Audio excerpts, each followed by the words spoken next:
Example 3 says, show the quadrilateral with the vertices at the following points as a parallelogram. So that's going to be step number 1, showing something's a parallelogram. Then find the area. That's going to be step 2. Step 3 is a parallelogram or rectangle. That'll be step 3. So we'll start with showing that it's a parallelogram. If it says show, that means it is a parallelogram. I just have to show it. You show that things are parallel. Vectors are parallel by showing that they are multiples of each other. So we first have to take these 4 points and make them into vectors. So vector AB, I get by taking the terminal side B, or terminal point B minus the initial point A. Turn these all into vectors. 2 minus 5 is negative 3. 6 minus 2 is 4. 1 minus 0 is 1. And I'll keep going. BC, 2 minus 2 is 0. 4 minus 6 is negative 2. 7 minus 1 is 3.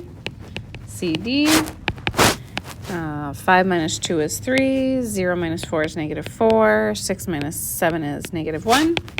And DA is 5 minus 5 is 0, 2 minus 0 is 2, 0 minus 6 is negative 6. Basically what you need is, instead of just individual points like a vertex at each corner, I need sides. So when you turn them into vectors, you are looking at the side from A to B instead of the point A and the point B. So that's why vectors are better than points. Then I'm showing their parallel by looking at what two are multiples of each other. So if you look at AB and CD, they are, if you just take AB times negative 1, you get CD. So you know that those are parallel. So you can write, so AB is parallel to CD because AB times negative 1 would equal CD. And that's the definition of parallel vectors, is that you can take a constant number like negative 1, multiply by one of them, and you get the other one. You know they're parallel.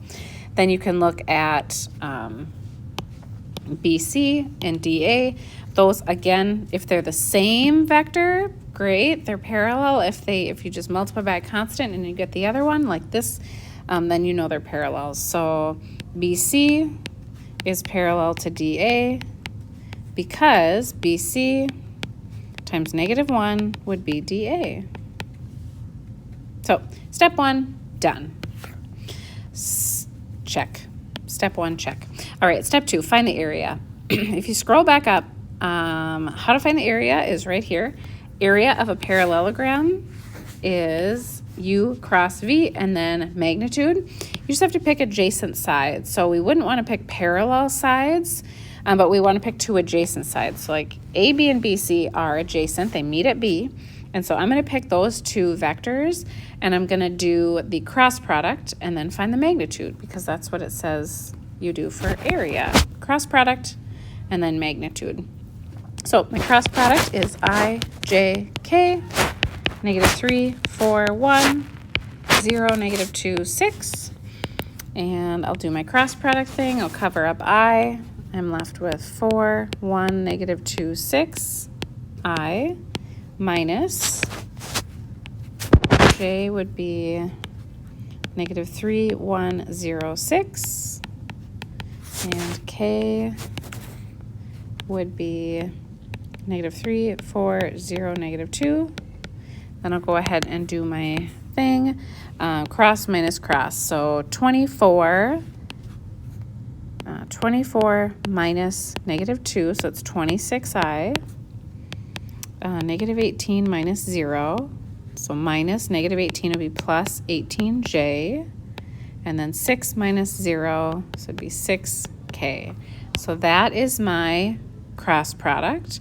Then I have to do the magnitude. So magnitude of that cross product is big square root of 26 squared plus 18 squared plus 6 squared. So 26 squared plus 18 squared plus 6 squared is square root of 1036. Not sure if that's reducible, but I'm going to stop there. That would be the area. So step number 2, done. All right, step 3. Step 3 is this parallelogram a rectangle? So when you have a parallelogram, it a lot of times looks like this, but parallelograms could look like that if the vertex has a 90-degree angle. So you don't have to test them all. You only have to test one, because they're parallel, if one is 90, they'd all be 90. So we have to pick adjacent sides like here and here. Maybe we'll call this AB and BC, something like that. And you have to see, do they meet at a 90-degree angle? Now, 90 degrees means orthogonal. So I'm going to say, I'm going to answer the question, are they orthogonal? Orthogonal you do by, this is from section 11.2, you do the dot product and you see if it equals 0. If it equals 0, it's orthogonal, which means it meets at a 90-degree angle, which means it's a rectangle. So I'm going to use those same two vectors, A, B, and BC. I'm going to do the dot product of them. So I'll kind of zoom out here. I'll do dot product would be -3 times 0 plus 4 times -2 plus 1 times 6. So I believe that would be -2. That's not 0, so no, not a rectangle.